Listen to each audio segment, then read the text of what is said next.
My name is Shivam and I'm sharing once more Indian slide guitar version that I'm playing is the Chatarangi, created by my teacher from Calcutta, India, Devashish Bhattacharya ji.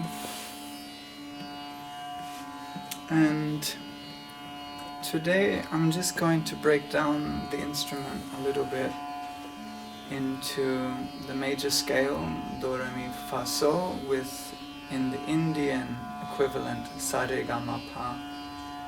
These are just sound syllables that represent the major notes of the scale in a way that we can begin to familiarize a kind of mind map of where those notes are located and the connection between the notes, and eventually being able to articulate those sounds with the names so that we can just be free to express the pure sound of the music within a very structured and systematic way. Mind you, it sounds easy, but it takes time. So at the moment, my instrument is tuned into the tonic of D,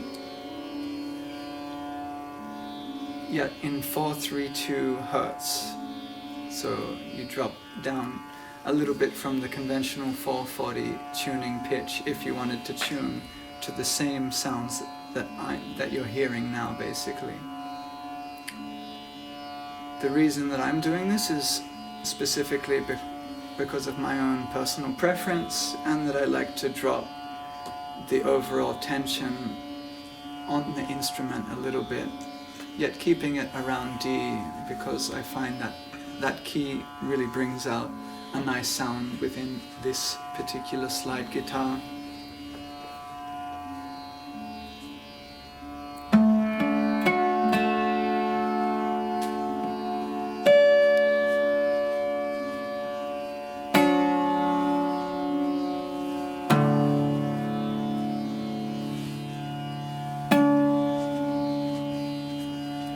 I'm just going to check the resonant strings.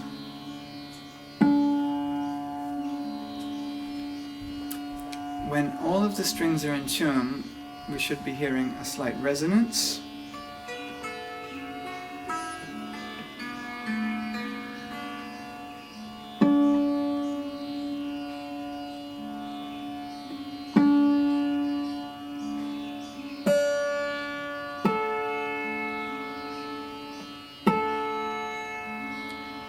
A slight touch on that resonance there. This is the taraf, or the sympathetic strings, resonating with the major strings.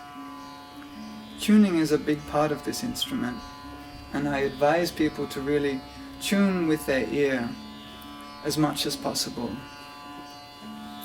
Most Indian classical musicians are tuning with ear alone, and perhaps on the off chance that they can't hear, they'll use a tuning device.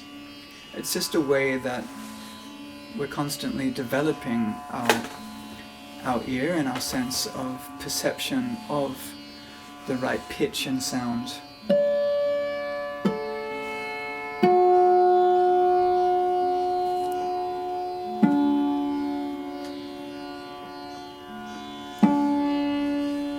So I've just tuned it up a fraction, and I'm starting to hear that resonance. So in a way, the instrument itself is the tuner. You start to notice, just by listening to the instrument, if the strings are resonating together in a harmonious way.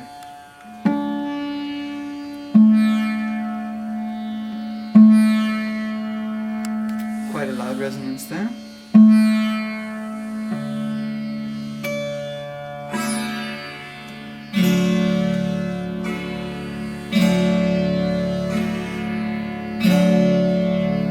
So I feel a sense of harmony with all of the strings so that I can play them all at once and get this really nice multi-layer of sounds and shapes and colors and tones and all of that within just the open tuning.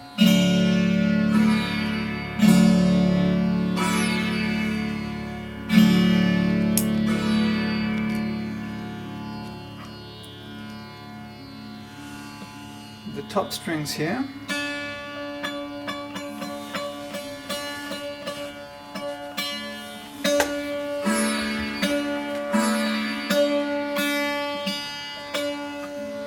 also just tuned in to the D pitch that I'm currently at. These are rhythmic strings, and the way that we play these strings in relation to the main body is also very specific to more the sitar method of playing, but we'll get to that a little bit later. For now, I'm just going to demonstrate the simple run.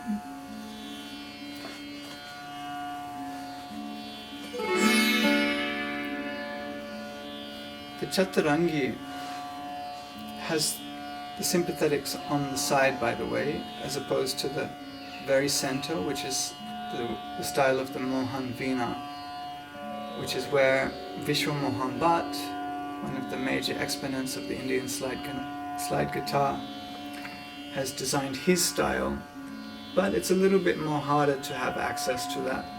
So you notice that I often am using this as a part of keeping that effect within my style of sharing this music.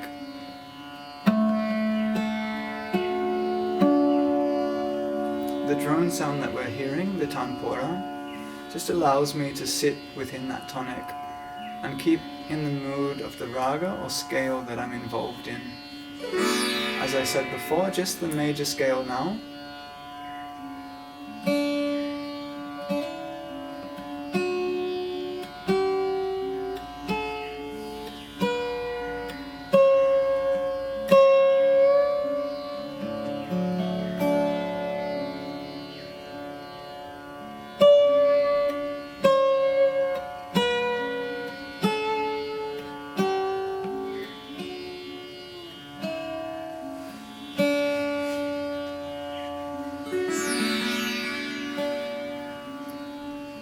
So just the major 7 notes up and down. Do, re, mi, fa, sol, la, si, do. Indian scale or Indian equivalent. Sa, re, ga, ma, pa, da, ni, sa. I'm going to stick with the Indian scale because that's what I've been trained in, and I've trained my brain to equate the major notations. But that doesn't mean you have to, because the music is music. But I highly recommend you to create some kind of map, whether it's learning the sargam, the saregama-pa, or equating with the do, re, mi, fa, so, or whatever system that you want to dive into. I highly recommend that you continue using that until you become very familiar that you can sing up and down the scale exactly what you're playing. For instance,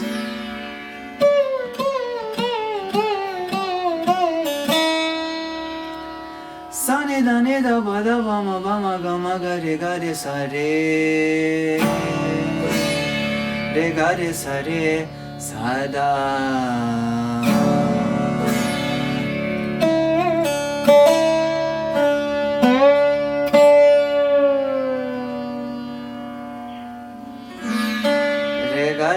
Re sa da re ga pa ga re ga.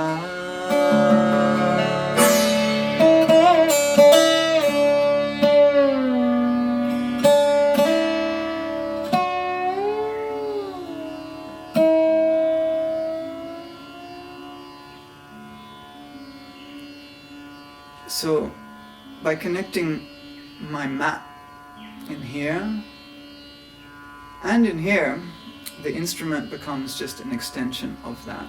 And the clearer you are in here with how it sounds, with the shape of where you want it to be, of exactly what notes you're using and the shapes that they make together, all of those things are going to allow you to paint that picture with your instrument, and whatever instrument it is. It doesn't even have to be a slide guitar. It's going to help you convey that in such a more clear, concise, and beautiful way, especially if you sing from that feeling of love and respect to the music that you're conveying. So stepping back a little bit now to the major scale, I'm just going to break it down a little bit more, this run going up and down, and then I'm going to articulate a little bit later what is the difference between a scale and a raga by sharing a very simple raga just in a pentatonic called Rag Bhupali, and just basically omitting 2 notes from the 7 note major scale and allowing it to be a 5-note pentatonic. And yet I'll paint a picture that shows how it is not just a scale, and that there is also a deep beauty and a very ancient connection between the philosophy of rag that has now come into the Indian classical music and has also influenced many styles of music through its development and its kind of musical mysticism, you could say. But before I get carried away, I'm taking off my finger picks because you don't need them essentially for learning the basics on this instrument. Just playing the first 2 notes.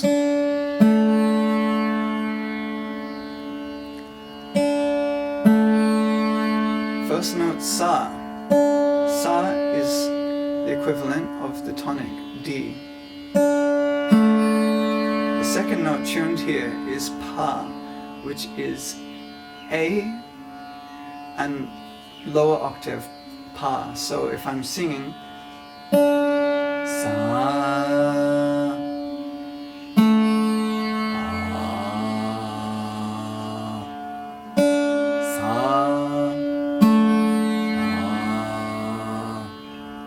and we start to create this reference, these reference points, and they're just building blocks basically, because then you really start to become familiar with where every string leads to the next note on the fretboard, etc. So counting 5 frets along on the second string, pa,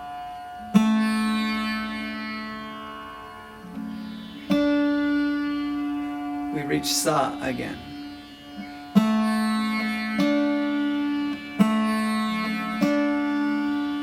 Second string, 5th fret, open, pa, sa, pa, sa.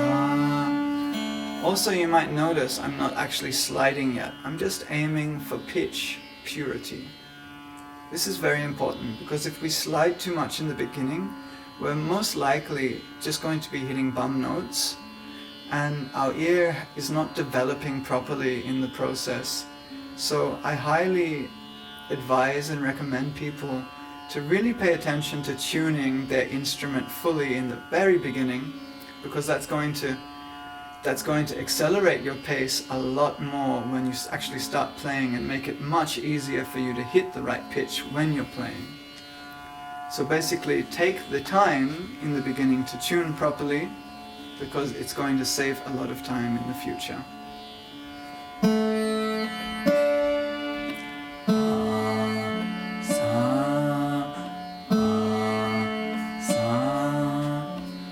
And then if I was sliding,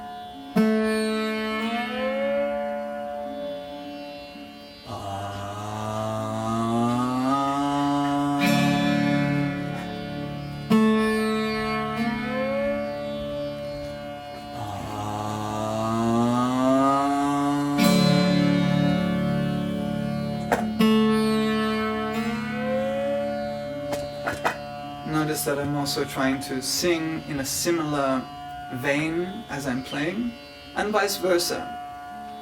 Remember, we're painting a picture with our sound here. If we imagine these sound waves in some kind of visual graph, then the way that it's going to be shown is very much dependent on the way that we play.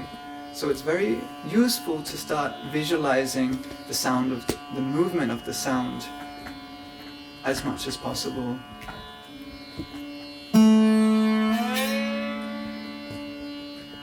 So basically, fifth fret becomes sa again. First string.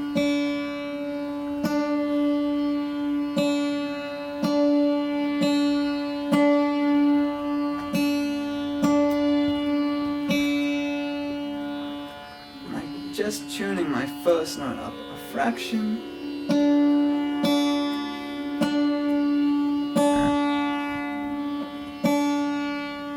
You can hear that resonance as well. Subtle but present. And this is very much a part of the charm, part of the magic of this instrument, is having all of those resonant strings really working and vibrating together. So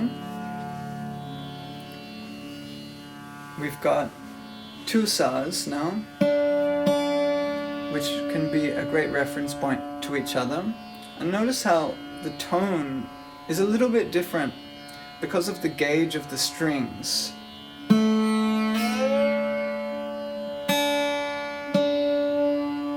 The same note, but different tones. I'm just pointing these basic things out now so that you can really start to familiarize the way that each string is also a kind of different dynamic. It's a different feel. And when you start to work out the sounds that you like and the way that you might express certain phrases, it's very important to know what sounds you have and what might be more effective. For example, if I want to combine this sa as an ending phrase, instead of doing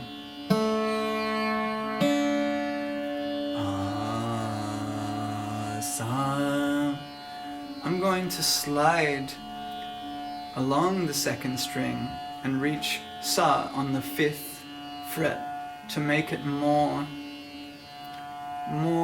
engaging and to keep that reference point really active.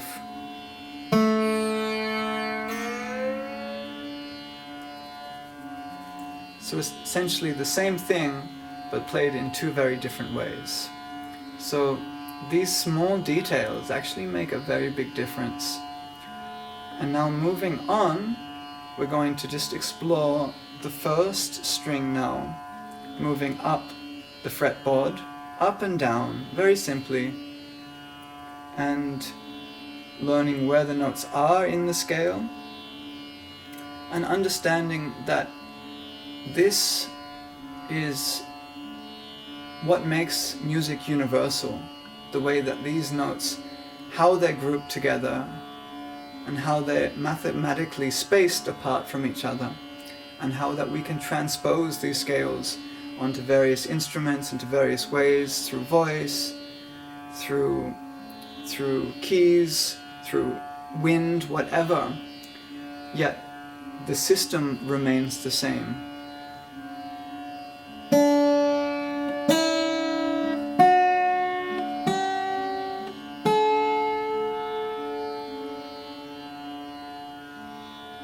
One,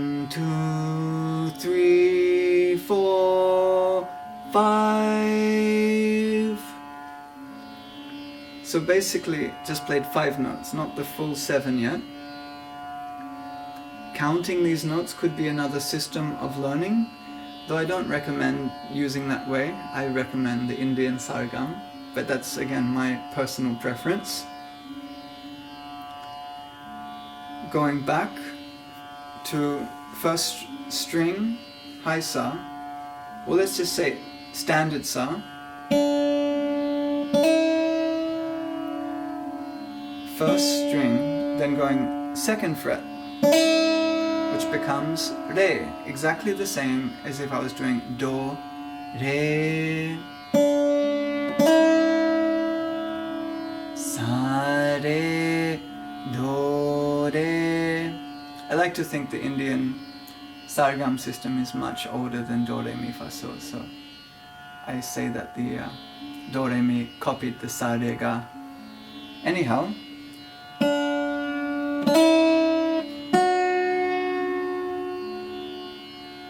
first string, second fret, 1, 2, 3, 4. Fourth fret becomes ga. Sa, re, ga. You might want to repeat that together. Sa, re, ga. Then the next note is not it's not another fret above, it's right next to ga, meaning it's the 5th fret.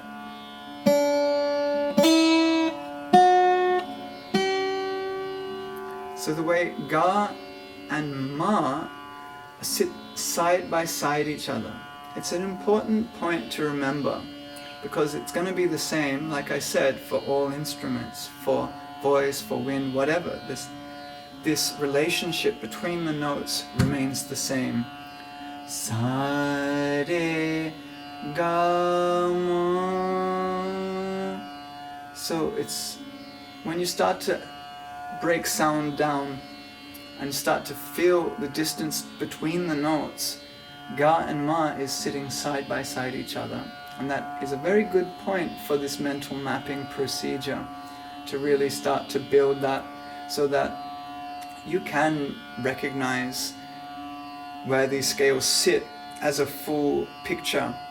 And eventually your brain, your neurons it'll just assimilate that information and build those scales into you so that you don't even have to think about them. And that's where music becomes like a language.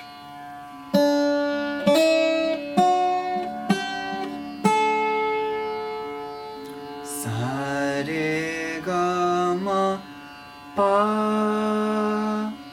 So we've reached pa again. You've probably forgotten, but pa was also the 2nd string.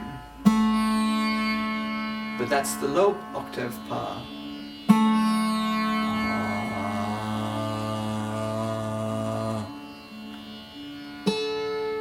Pa. So, we're going to go up from pa now.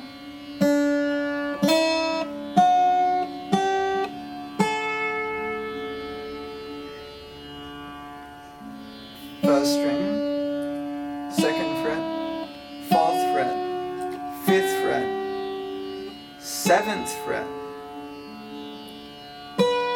9th fret, which becomes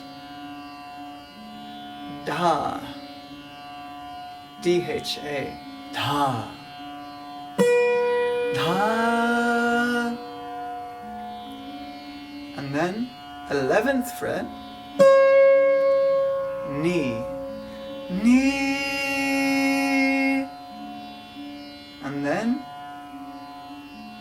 sitting side by side with the 11th fret with ni, it comes back to sa, high sa, sa. So I'll sing the full scale and then you can repeat after me. Sa,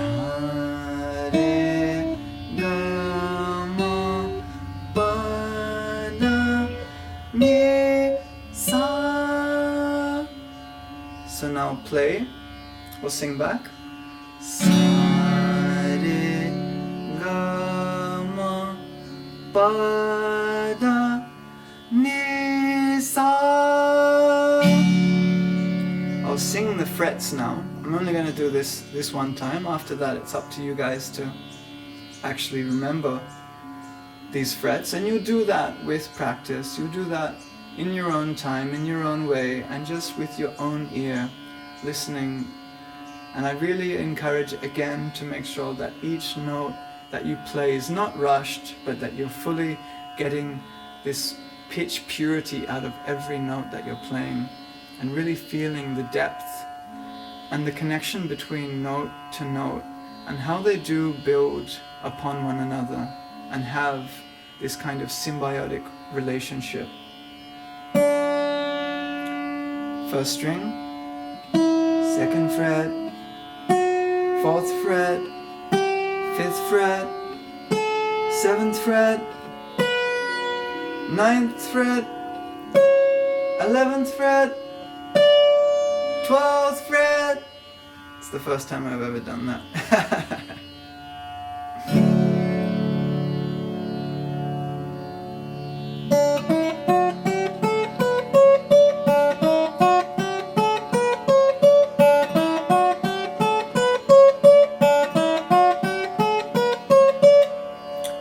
That's not rushing. That's just playing it very casually, actually. If I wanted to play it fast, I'd probably pick less or use my finger picks and slide more. For example, that wasn't perfect either, but you get the picture. A little bit better. That's just one stroke as well. I could do two.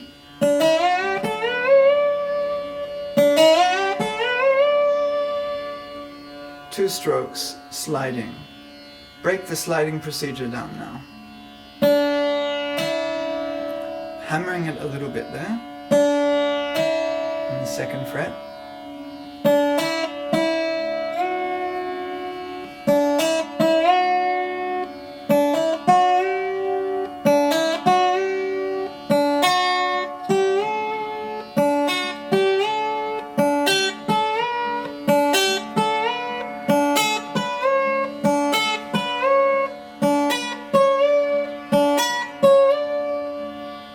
So in this way, I'm just doing 3 notes ascending at a time.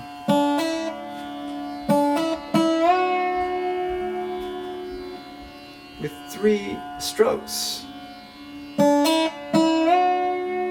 Well, actually just 2 strokes followed by a slide.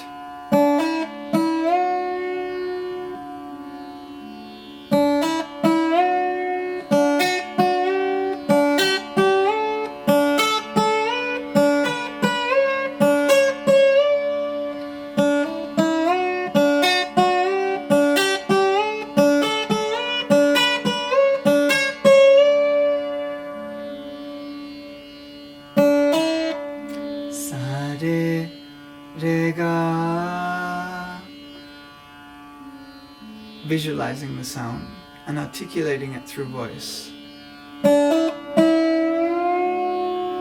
Sa re re ga,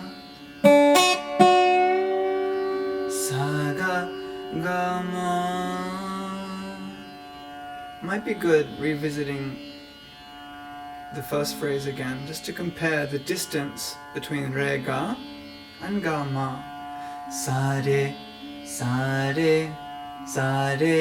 re ga.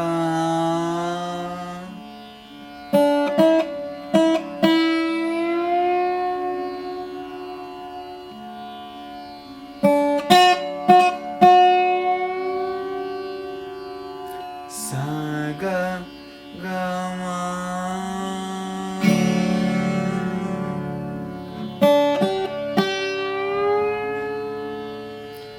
Sa ma ma. bit off with my voice there. Sa ma ma ba.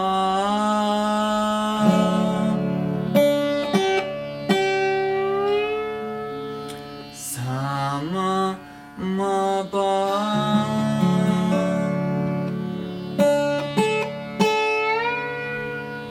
Sa pa pa da.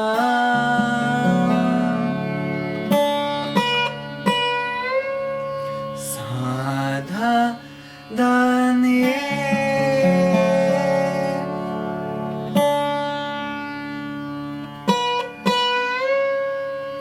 And last, sa ni ni sa.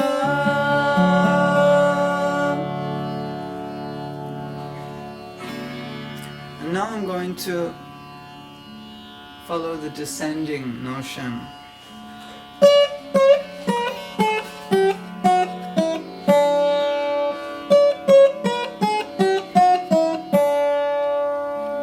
Sa ne da pa ma ga re sa. Sa ne da pa ma ga re sa. Notice how I'm not actually trying to slide yet. Again, I'm just following a more staccato style of playing, hitting the right notes, the right places.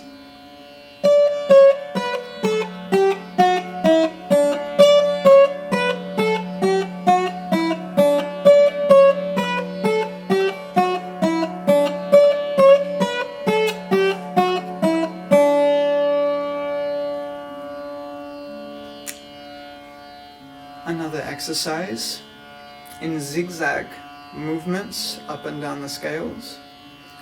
And really these are just tools to keep us exploring the connection between the notes and making those connections within ourselves, visually, audibly, and internally, creating those pathways within ourselves.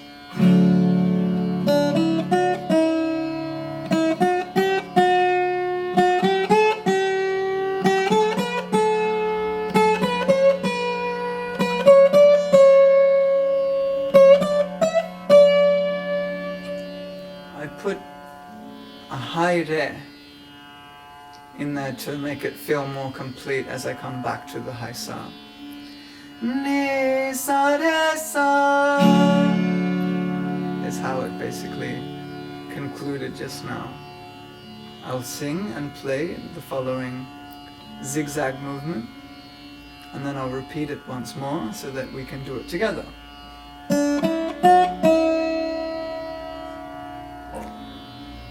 Sa re ga re, sa re ga re ga ma ma ba ma ba da ba da ni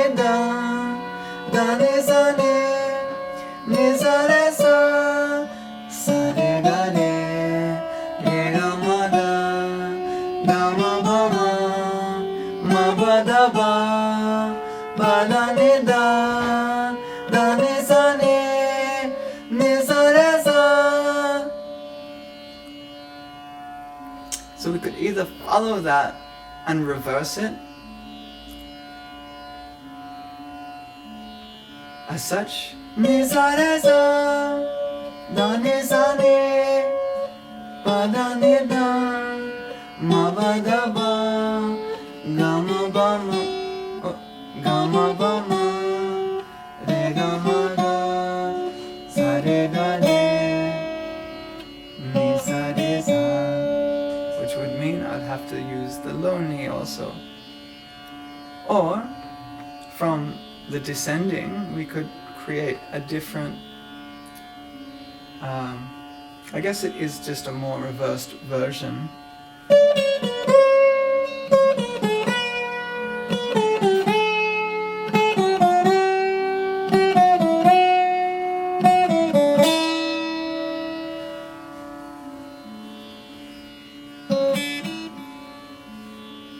Sa ni da ni da ba da da pa ma pa pa ma ga ma ga re ga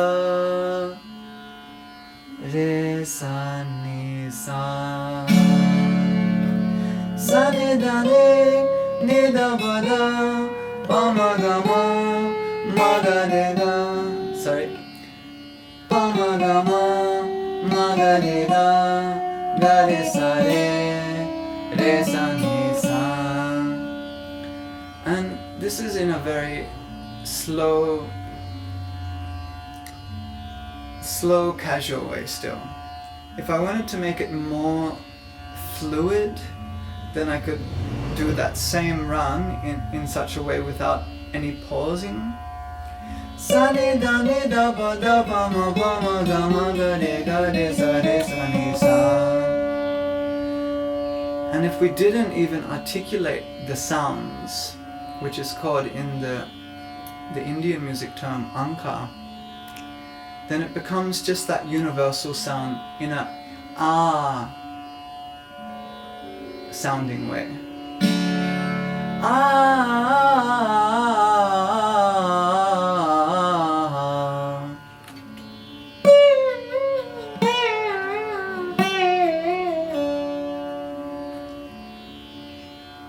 Yet I didn't quite use the low ni there, so I'll do that again and sing it to articulate using that point as well.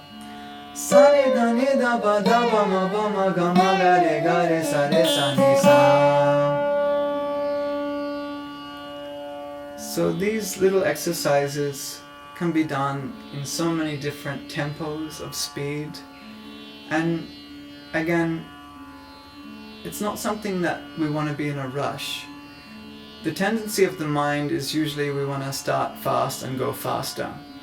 Sometimes we have to actively go as slow as possible, because as I said in the beginning, as with really taking the time to tune the instrument, the more you actually slow down in practice, the faster you will develop as a musician by playing clearly and concisely.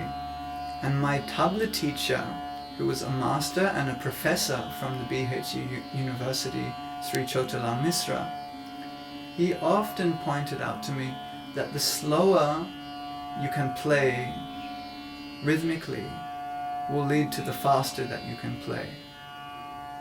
And these concepts blew my mind in the beginning, and it was still very difficult, even with that notion, that encouragement. It was still very difficult to slow down. It just naturally you want to play faster and faster, and it's the same with this instrument too. But by taking a very methodical or even meditative approach, if you're so inclined, it becomes a very productive, a very deep, and a very magical journey that allows so many layers of sound to be revealed in ways that you've possibly never experienced or perceived.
Welcome back to part 2, Rag Upali, the pentatonic scale, all using major notes, very simple, very pleasing to the ear, and can be also used in a variety of ways, and can sound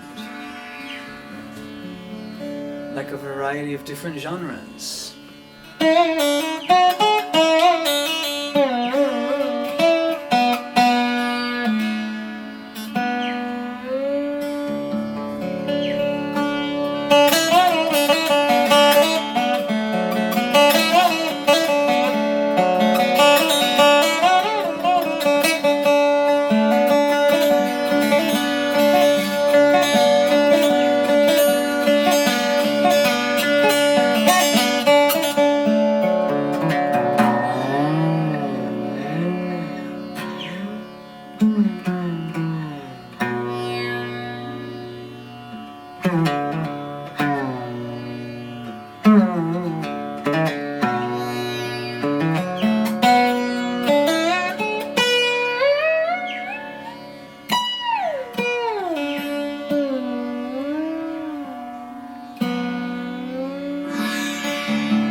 So if we recap to the first introduction, part 1, second string and first string. The only 2 strings we're working with at the moment. I'm going to take off my finger picks so I don't look like I have an advantage if you don't have them yet. Recalling this first string is Sa, D, second string, Pa, A. Sa, Pa, Sa, Pa. You might want to even sing that together. Sa, Pa. Really feeling the kind of harmony between these 2 notes, like the circle of fifth in musical theory, how these harmonies continually manifest and work with each other.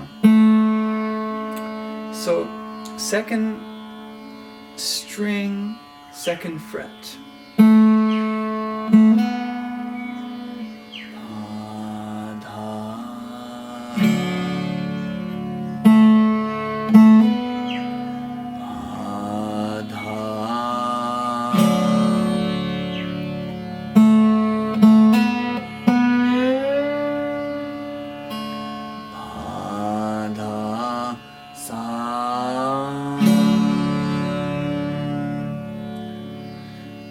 And then reversing that from the 5th fret, which is Sa on the second string, Sa, Da, Pa.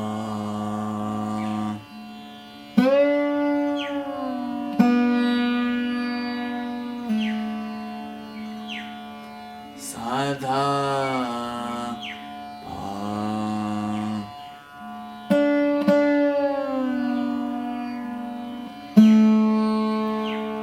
Notice the way in which I'm expressing this phrase. It's not Sa, Da, Pa, which is a little bit like play school or something, which what would be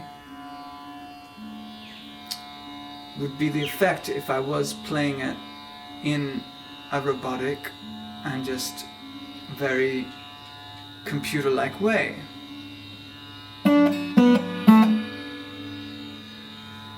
The way in which I am naturally sharing it with you now is the way that has been embodied into me through years of listening to Rag and listening to the phrases. The phrases are the building blocks which create the raga. So this first phrase that I just shared a moment ago, Sa, Da,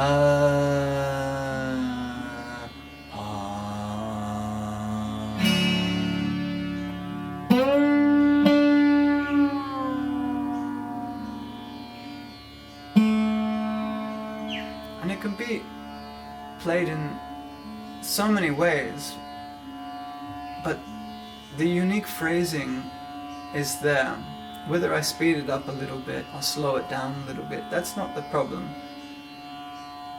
The important part is that I just feel that phrasing and that I understand that these phrases are what is combining the overall image of this specific rag within that scale system, that pentatonic scale. And this is where the line begins to get blurry when musicians come into Indian music for the first time and they learn the scale and they think they've learnt the raga. It's a common misconception, and most of the time when people start to try and learn the raga and they get bored of trying, they'll take it in their own way and they'll do something new with it. And I'm guilty of that too. But also I've been able to come back to that longing of really connecting with what is the raga and how to really embody that within my own musical expression. And the journey of doing that has been so rewarding that I really am here now to encourage you all to give it some time, to allow some patience, to discover some sense of new feeling that arises within this style of music, within the process of listening to this music in a very open and a very, in a very kind of the word is not quite coming, but a very open and very, let's just, for lack of better words, use loving way.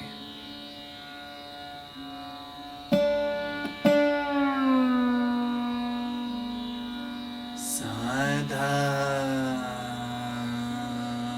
is the first phrase.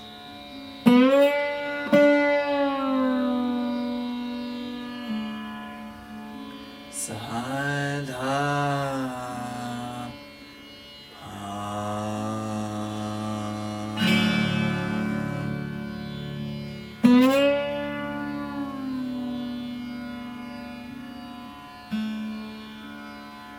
working with dynamics here. Sada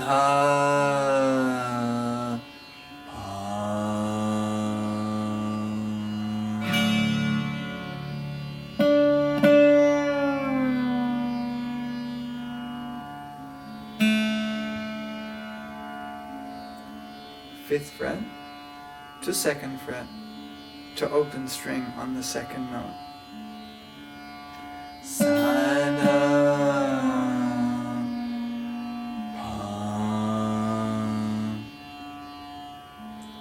pa da sada.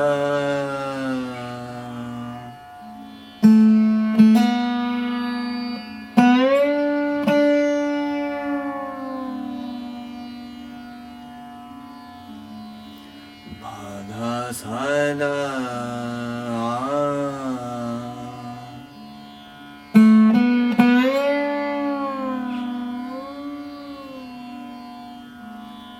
da sa re da sa re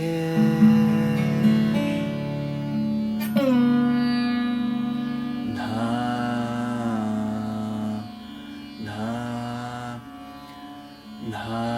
sa re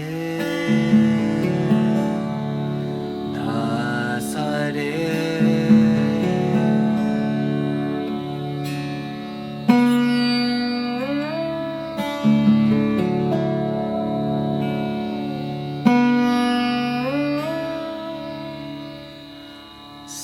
Seventh fret on the second string, I'm going into re. However, If we want to change effect,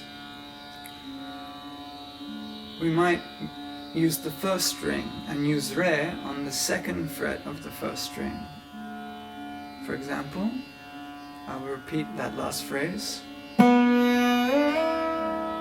on the second string. And now a mix of second string and first string. There's a slight hammer effect, a different effect, yet using the same notations.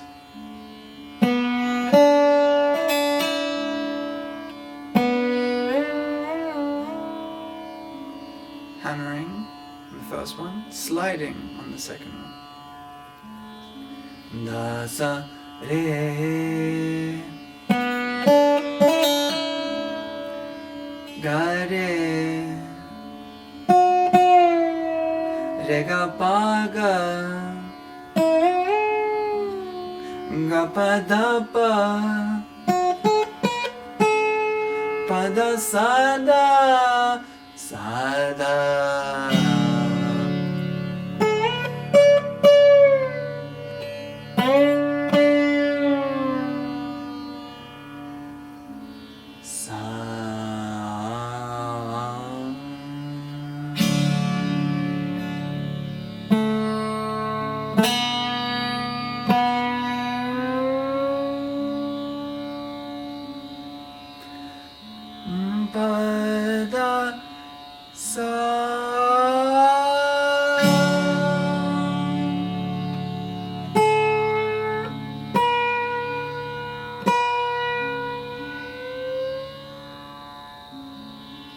So I'm using the same phrasing to reach the high sa as well. So let's look at a few phrases going up the scale. Of course, we've got the first one that we played around with.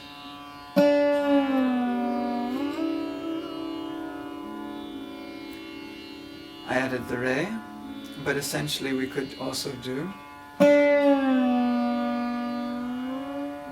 very simple sa da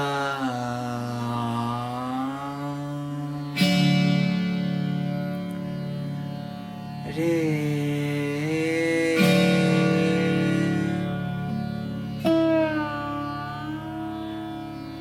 Again, very simple, just re sa re instead of just sa re, which would be the scale. We're giving it a nice curve, we're giving it a movement, we're giving it a flow, we're giving it a feeling.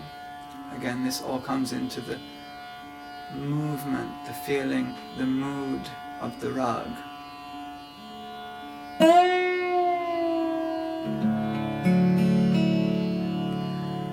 Ga re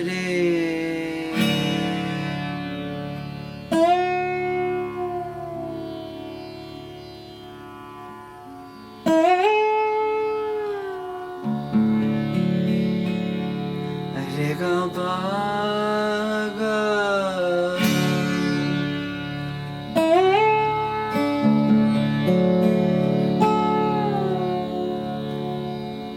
re ga pa re ga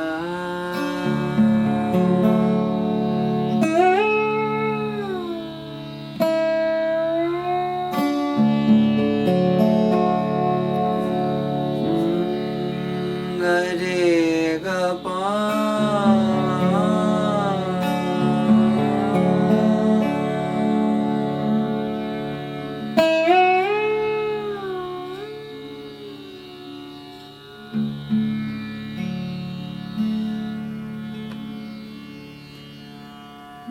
da ba da ba ga pa re ga. The phrases can become more complex as you start to build upon them, and that's the natural process that they would do in the introduction of the rag, otherwise known as the alap. Starting very slowly, very simply, and slowly growing in complexity and in spectrum in association to the particular scale and the rules of that raga. Pali there is no particular rule of ascending or descending order, yet learning the phrasing and practicing these phrasing meticulously and repetitiously, we will begin to imbibe that mood within our natural expression of this scale.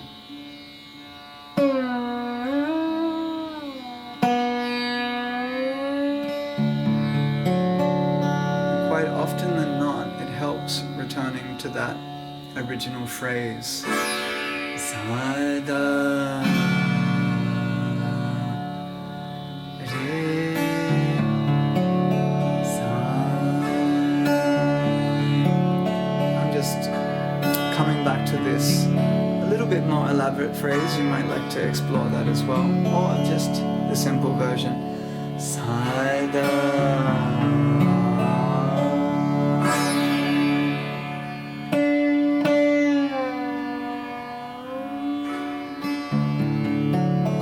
Towards the high sa now.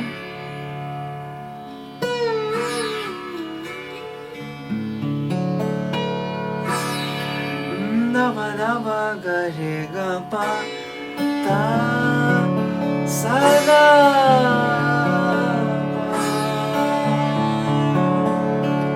Gets a bit more energy as it starts to ascend towards the higher notes. Sa da.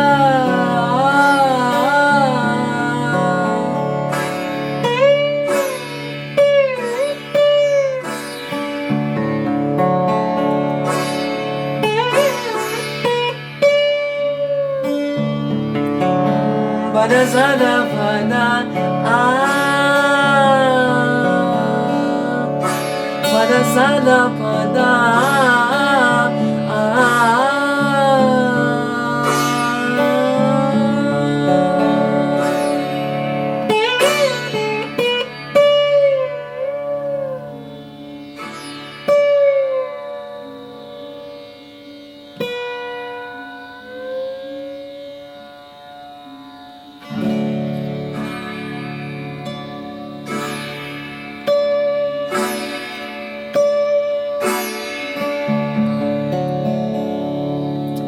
to get to the high sa.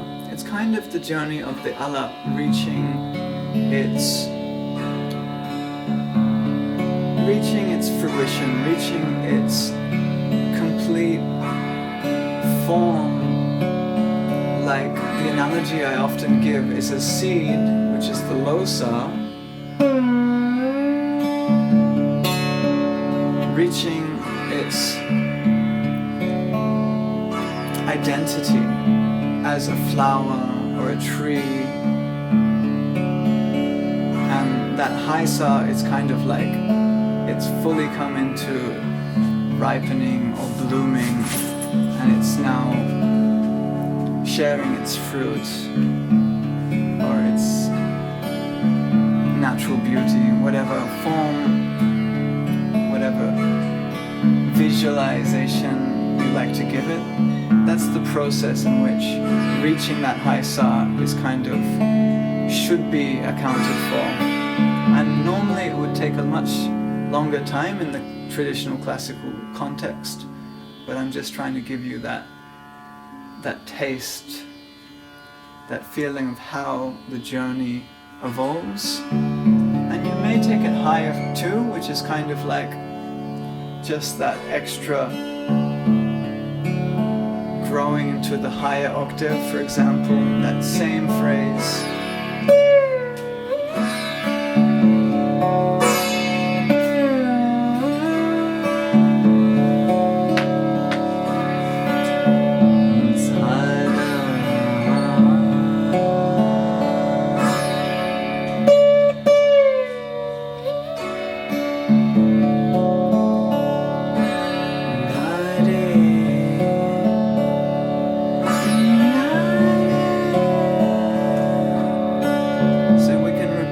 Phrases in the lower octave with the higher octave too, without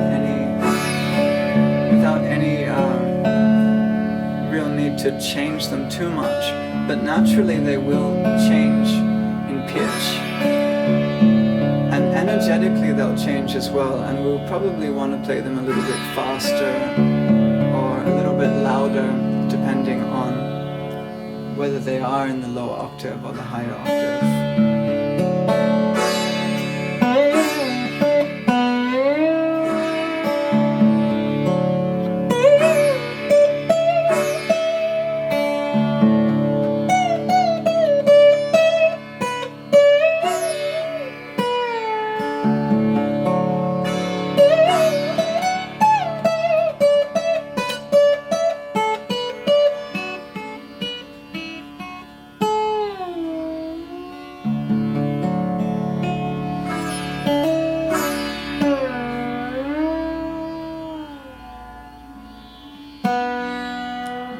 To that first phrase, like coming home, and Sa is certainly our home.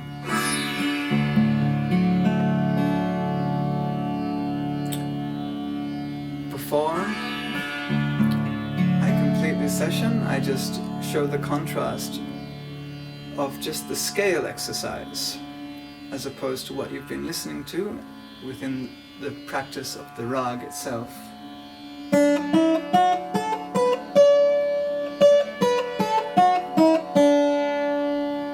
Staccato form, just going up and down the first string. Sa re ga pa da sa, sa da pa ga re sa, sa re ga pa da sa, sa da pa ga re sa. Again, I'm not trying to slide, I'm just trying to hit the right notes.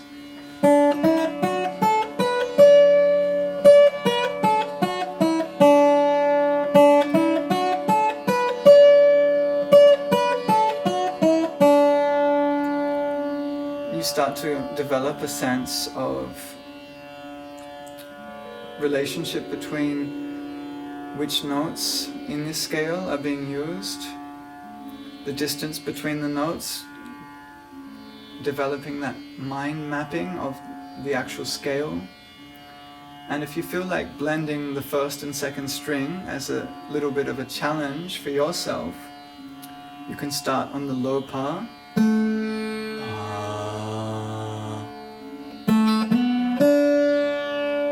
which is actually very easy in this scale because it just runs up the second fret.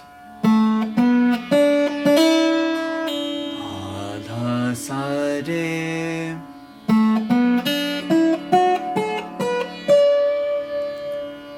is reaching the higher sa. Pa dha sa re ga pa da sa. Let's do it together. Pa dha sa re ga pa da sa.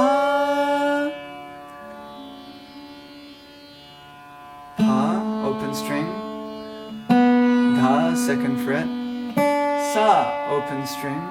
Re, second fret. Ga, fourth fret. Pa, seventh fret. Dha, ninth fret. Sa, 12th fret. Sa da pa ga re sa da pa. Sa da pa ga re sa da pa. Sa da pa da ga pa da sa da pa da ga pa da sa da pa da ba ga re sa da pa da sa re ga pa da sa pa da sa pa da sa. Just a fun little demonstration when you connect mind and instrument together through that process of mapping and playing. So that's scale and rag. Please practice both equally and enjoy your own process within the scale or practicing the phrases of the rag. They don't have to be exactly the way that I've done it, but yeah, it's a beautiful process to reflect upon and to play and to express through yourself, and ultimately these ragas that we learn, they're just universal moods of human expression that we resonate with, and that we choose to imbibe and allow for that reciprocation of our own expression, depending on what we're feeling, where we're at, and what needs to be expressed in certain moments, in certain environments. And that's what Rag allows us to do from thousands of years of human experience. So very happy to share part 2 of this little journey on the Indian slide guitar. And the next section I would like to go a little bit more into the Rag philosophy and how the Rag has a natural symbiosis with nature itself, and the philosophy around the different time periods that Rags can be associated with. We'll get into that mystical side of the music soon, so stay tuned.